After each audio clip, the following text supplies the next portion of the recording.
That conversation with my housemate later. Okay, so we're going to bring on our next activist section. It's Carl Bedler. Let's go world. Everyone, let's go crazy. Everyone, there's Carl Bedler.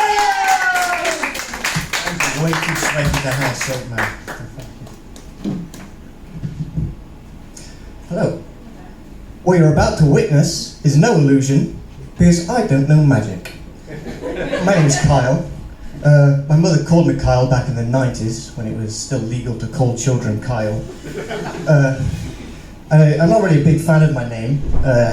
It's kind of shit, really, if I'm honest. There's nothing nice to it. It's not really romantic, so you can't say it during sex. Like, I love you, Kyle. I want you, Kyle. I want to feel you, Kyle. No one's getting wet over a Kyle. You know, compared to something like Rodriguez with 3 legs and one is his penis. Kyle with a smile. I call myself a lot too. It's like whenever I fuck up, like, Kyle, you fucking idiot. I think that's like a defense mechanism I got back from I inherited from my parents. Like whenever they called me, like, what if I fuck up, I'd shout at myself so they wouldn't have to. They'd be like, but I realized recently this isn't really. I'm more helping them in their abuse towards me. Like, no mother, father, allow me. Kyle, you absolute twat. I like absolute twat. Absolute's a very mathematical word to put in front of twat. Like, not only are you a twat, you're a mathematically sound twat, and I can prove it.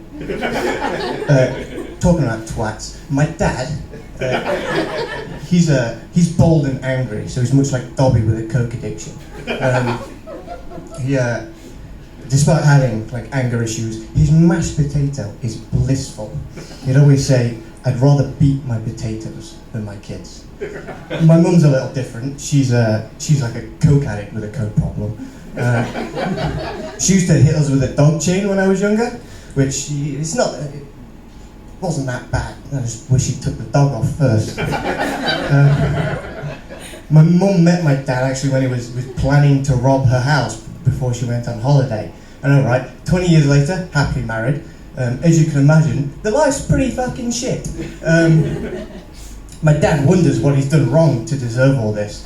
But you know, you didn't steal her TV, you stole her life. And her heart, aww. But I don't think God's doing him any fucking favours. I'd like to talk a bit about change, specifically climate change, but before we get there, humans love war. We like war so much, we'll wage war on things other than humans, and more often than not, we lose. For example, the emu war, which is a war against this big Australian bird, which we thought shouldn't exist anymore, so we waged war against it. Surprisingly, we lost, and the bird still walks the earth, a complete dishonour to the human race.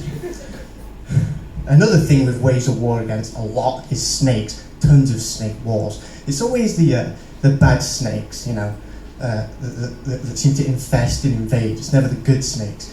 That's because there are no good snakes. All snakes are bad snakes, and I'll prove it.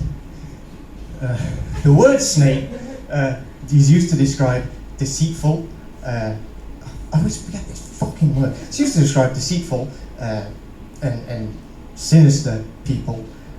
So, I don't know. I think that's pretty fucking bad. But some people don't. Some people have snakes as pets, which I don't understand. It's not a cat. It doesn't have complex feelings, alright? It's cold-blooded. Literally another term to describe serial killers. You know what I think make a great pet? A murderer.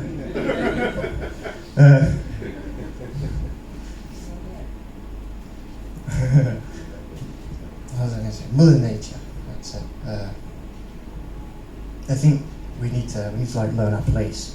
We were at the top of the food chain, but we think we're outside of it. They don't need us. It's just, as soon as they figure that out, we're fucked. Okay. I think we don't think we can be grounded. We should grow up. We need to grow up. We need to leave Mother Nature, old Mother Nature. We need to leave her because we don't think we can be grounded. But one day she's going to come back and she's going to find that we've accidentally killed all of our siblings. and she's not going to let us go to Mars. Another war we've waged against something that we invented, drugs. The war on drugs. If you ask me, hey Kyle, how do you think the war on drugs is going? I'd say, surprisingly, the drugs are winning. Don't know fucking how that's possible. Another war that is going on, in fact, the biggest war, the war where our victory is our own destruction, is the war against the climate. We've all been like subconsciously indoctrinated, armed with like aerosol cans and glitter bombs. What the fuck is a glitter bomb? We're out here trying to get plastic from the ocean. These motherfuckers are weaponizing it? Like fucking... fuck. It's a nightmare, man. You hit that fucking peak and then your brain's like, yeah, that's the end, bro. Another thing, like, people are starving in the world. We're here throwing fucking rice at a wedding. I don't get that tradition. I like to boil my rice first. It makes it more snowballable. Aim for the groom's head. Bang! Won't know what hit him. Maybe you'll think rice. Now that started a tradition anyway. Like you fucking... I hope it snows on our wedding day. Don't worry, darling. I'll make it snow. Hello, Chris. How much rice can you bring to our wedding? Yeah, a little bit of food, some food. So you can throw it at us. It's not a TikTok thing. I don't know if you guys ever been to the Kitty Cafe in Leeds, but there's this cat.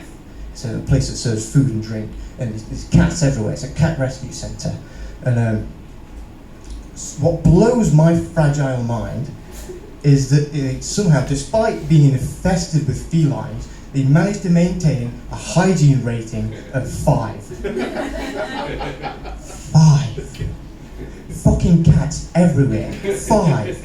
You guys don't... 5's the highest you can get. There's no higher. A food and hygiene specialist went into that fucking cat and went, that's alright.